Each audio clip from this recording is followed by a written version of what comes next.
Hello and welcome back, YouTubers. I'm Protomario. I just got back from lunch. I had a really tasty salad, and it's pretty warm out today, so I'm going to be able to run outside without getting that cold in my lungs and be coughing several hours after I've ran, sounding like I am an annual smoker. So let's get right into it. The news today, I checked my Twitter, man, and I saw that Mighty No.9 was trending, and I was like, oh, sweet, dude! Mighty No.9 finally released! They finally got their act together! Awesome! No,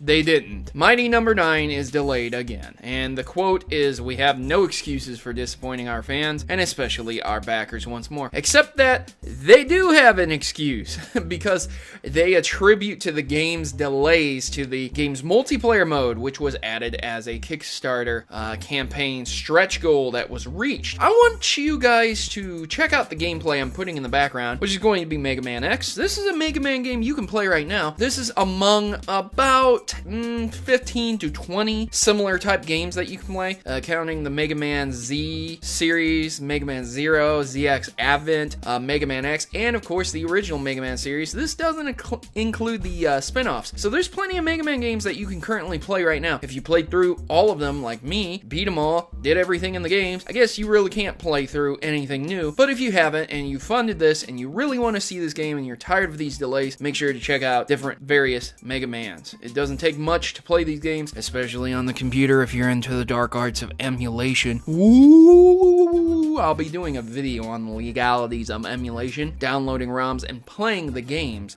in the future. So if you can hold off your comments about me going to prison for the dark arts of emulation, I'd appreciate it. Back to the main story though. Mighty No.9 has actually raised $3,845,000 for one game, spiritual successor to Mega Man. Just one, with a date of April 2015 to ship. Again, many backers have complained about this, and they attribute the delay to the multiplayer mode, which was raised by the Kickstarter. But again, I have to add this. If you're going to sit here and say, well, if we raise this much money, we can add this mode, you should really say, well, if you raise this much money, we can add this mode, and it's going to probably push back development quite a bit, because we're going to have to develop a multiplayer mode. Traditionally, Mega Man has been single player. There's a few games that have some multiplayer aspects to it, like the Mega Man Chibi game that is available for the PSP, and the Mega Man Maverick Hunter X. It has a little bit of different stuff in it that's usually not what the developer does, but usually what the developer does is just straight gameplay, straightforward gameplay of Mega Man. There's usually not a lot of multiplayer stuff to that, and that's great. That's perfectly fine. I love those experiences. The story modes of Mega Man are amazing, and barely any text or font or anything is actually spoken in those games, yet they hold up to today being some of the greatest games of all time. And yet, it has been past a year, pushed back from April to September to January, all the way to Q1 2016, which they clarified it will be pushed back into the late February release. It's more realistically to see a 2016 release, but they clarified as February. So, ladies and gentlemen, I understand that everyone is upset.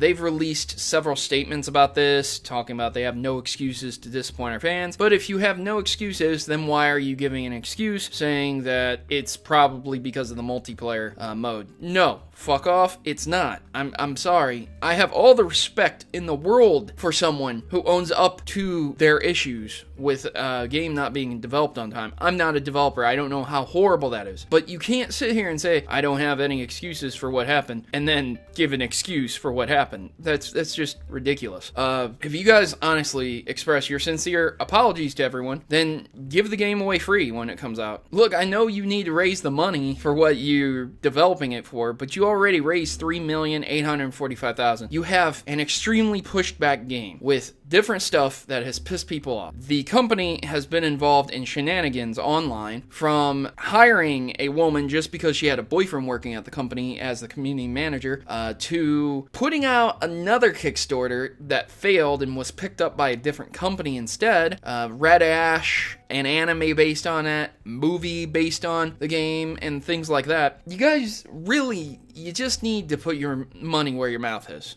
Give the game away for free. Or sell it for $1. I think almost everyone would buy it for $1. You know, I'm sure it's going to come out and it's going to be $10, $15 on Steam. If it's any more than that, I'm very disappointed. I'm very sad, and I really hope everyone learns from this. This is what happens when you kickstart a game and you're just not sure about the team. I'm sorry, man. I'm excited for other games like Bloodstained Ritual, Yooka-Laylee. Those games are great. We've seen success with games like Undertale. Really great kickstarted game. But this is just one of the biggest disappointments of, good lord, it's been almost 2 years now. You know? It's been a long time since this game is supposed to come out, and it still hasn't. So leave your comments in the section below. I hope it does come out. I hope many of the people who supported this on Kickstarter actually do get what they paid for. And I've been your host, Protomario, and I'm signing out. Thanks for watching. Thanks for watching my video and making it to the end. And would you please consider subscribing to my channel? By subscribing to my channel, you are not only supporting me, but also joining a community that is against stereotypes, lies, and fraud in gaming. I work my hardest to inform my subscribers of important stories that might affect them. From new games to important updates, the Mavericks are always informed. If you are tired of political correctness ruining your gaming experience, then join my rebellion, because PC isn't for me. And if it isn't for you either, consider yourself a friend of the Mavericks. Subscribe today and you'll be in good hands. Mavericks unite, and together, we can keep gaming from falling prey to the people that would not only censor it, but also destroy it.